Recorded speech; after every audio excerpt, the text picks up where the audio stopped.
Oke, dulur-dulur, masih bersama Satria Buana Bakti ya.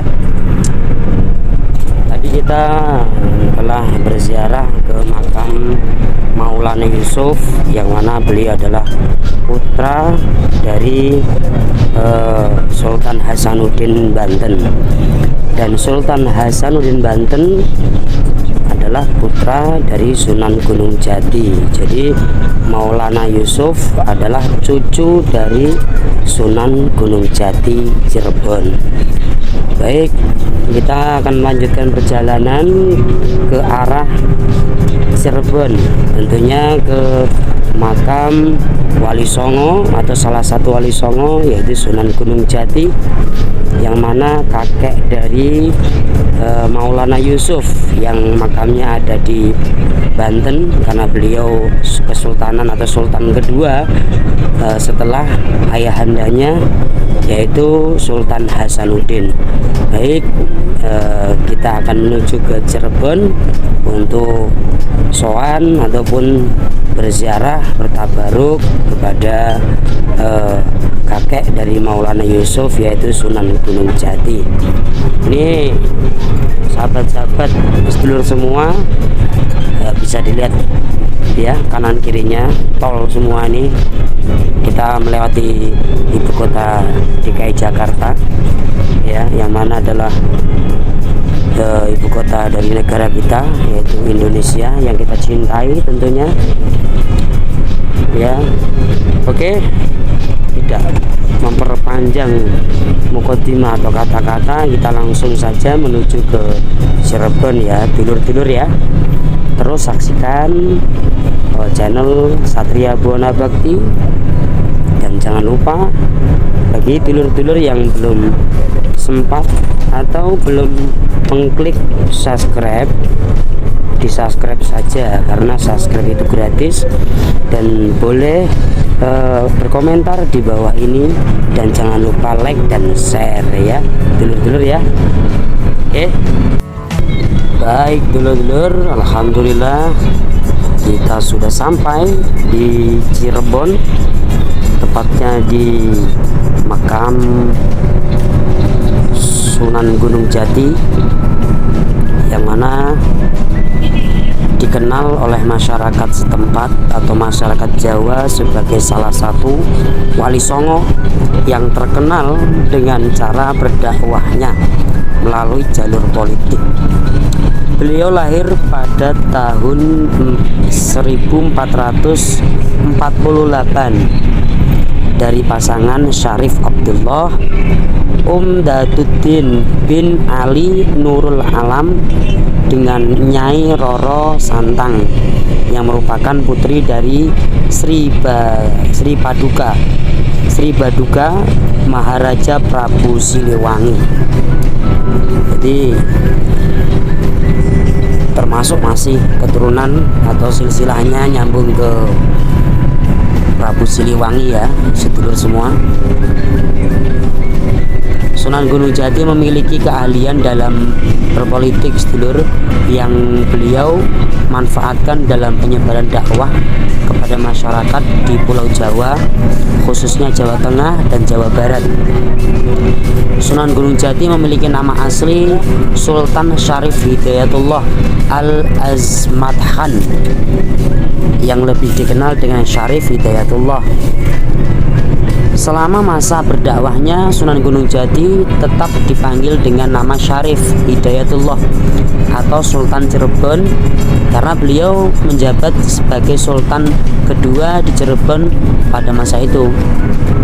Lantas, dari mana datangnya sebutan nama Sunan Gunung Jati? Jelas dulur-dulur semua bertanya, ataupun kok bisa, dari mana? Berdasarkan dalam sunan-sunan yang lain yang mendapatkan julukan pada masa berdakwahnya, penamaan Sunan Gunung Jati ini ada setelah beliau wafat. Setelah wafat, Sunan Gunung Jati dimakamkan di Bukit Gunung Jati yang ada di Cirebon. Berhubung dimakamkan di sana, masyarakat lebih sering memanggil beliau dengan sebutan Sunan Gunung Jati, yang memiliki arti Sunan yang dimakamkan di Gunung Jati. Sebenarnya silsilah dari Sunan Gunung Jati sempat menjadi simpang siur pada tahun 1677 konon, karena terdapat banyak naskah yang menceritakan tentang silsilah tersebut dan beberapa ada yang berbeda. Hal ini membuat para cendekiawan, sejarawan, alim ulama, sehingga para bangsawan berkumpul untuk mencari tahu silsilah dari Sunan Gunung Jati yang sebenarnya, sehingga hingga pada tahun 1680 didapatkanlah hasil dari penelusuran silsilah keluarga Sunan Gunung Jati. Berhubung dirinya berdakwah di jalur politik, Sunan Gunung Jati ini memiliki julukan sebagai politikus ulung, karena setelah berhasil menaklukkan banyak kesultanan di daerah Cirebon dan Banten, keahlian beliau dalam berdakwah lewat jalur politik membuatnya diangkat sebagai Sultan Cirebon, berstatus sebagai sultan. Sunan Gunung Jati menjadi wali songo satu-satunya yang memimpin pemerintahan resmi. Awalnya ada Sunan Giri yang memerintah kerajaan Giri, namun kerajaan Giri tersebut tidak masuk dalam wilayah kerajaan resmi yang ada di Pulau Jawa. Singkat cerita ya lur ya semua, beliau juga saat menjabat sebagai Sultan Cirebon, beliau membangun banyak masjid dan pesantren di daerah Jawa Barat dengan basis dakwah yang berlokasi di Cirebon. Beliau juga menerapkan ajaran Islam dalam setiap transaksi jual beli, sewa menyewa, sehingga bagi hasil dengan menggunakan akad. Sunan Gunung Jati juga telah mengubah sistem dan struktur kepemerintahan dengan dasar kekuasaan religius yang mengajarkan kalau kekuasaan bukanlah berasal dari manusia melainkan Allah Subhanahu wa Ta'ala. Dulur-dulur dimanapun berada, jadi Kanjeng Sunan Gunung Jati ini sangat luar biasa. Beliau banyak keahliannya, salah satunya ahli pendidikan, ya, cerdas. Beliau itu sangat luar biasa mendidik, mengajar murid-muridnya, baik itu mengajar ilmu keagamaan hingga keterampilan yang lain. Yang keduanya, beliau juga ahli bahasa, dulur-dulur, ya. Bahasa, menguasai beberapa bahasa. Diketahui beliau telah menguasai hingga 99 bahasa, dulur. Dan ahli ilmu kedokteran. Salah satu keahlian yang dimiliki oleh Sunan Gunung Jati adalah ilmu kedokteran, dulur-dulur. Juga beliau ahli strategi perang. Keahlian lain yang dimiliki Sunan Gunung Jati adalah ahli strategi dalam perang. Mungkin itu aja dulur-dulur ya. Kalau dulur-dulur ingin lebih detail, lebih lebih tahu, jadi mending dulur-dulur semuanya ziarah aja ke Cirebon, ke makam Sunan Gunung Jati di Cirebon. Oke, matur nuwun dulur-dulur ya. Ini sangat luar biasa semangatan santri-santri dari Siak, dari Pondok Pesantren Riyadhus Shalihin yang diasuh oleh beliau Simbah Kiai Haji Muhammad Firdaus.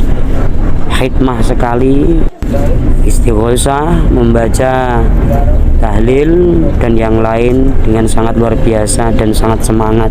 Mudah-mudahan para santri tersebut dijadikan santri yang manfaat fi dini wa dunya wal akhirah, dan tentunya mendapatkan ilmu yang hasil, ilmu yang bermanfaat dunia akhirat. Amin ya rabbal alamin.